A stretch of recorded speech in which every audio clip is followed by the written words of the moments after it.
Now the time approached for the most immense commitment of the mission, lunar orbit insertion, LOI. A burn of the service module engine would place Apollo 8 into orbit around the moon. Up to this time, without further major maneuvers, the spacecraft would loop around the moon and return to Earth.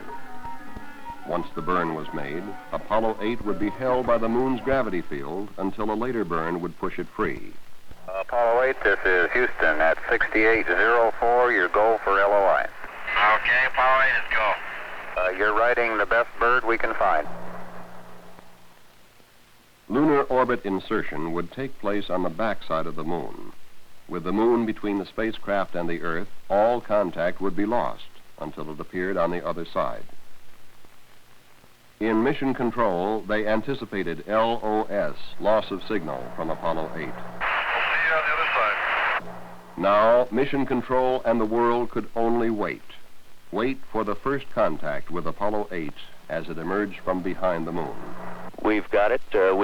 Apollo 8 now in lunar orbit. There's a cheer in this room. This is Apollo Control Houston, switching now to the voice of Jim Lovell.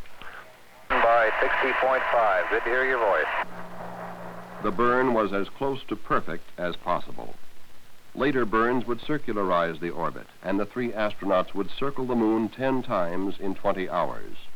Sunrise, sunset, every 2 hours on an alien world.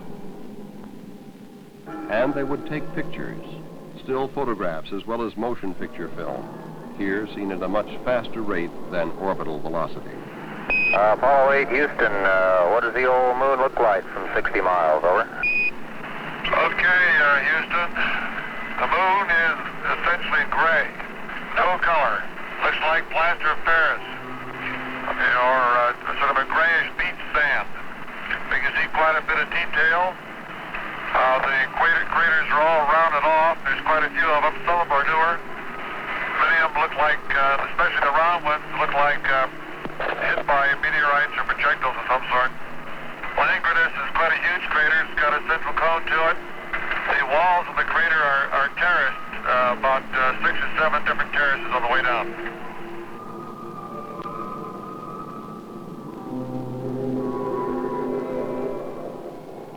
The world saw and heard the first live telecast of the lunar surface. Hey, Bill, how would you describe the color of the moon from here? The color of the moon looks a very whitish gray, like dirty beach sand, and with lots of footprints in it. Don't these new craters look like pickaxes striking concrete, leaving a lot of fine haze dust?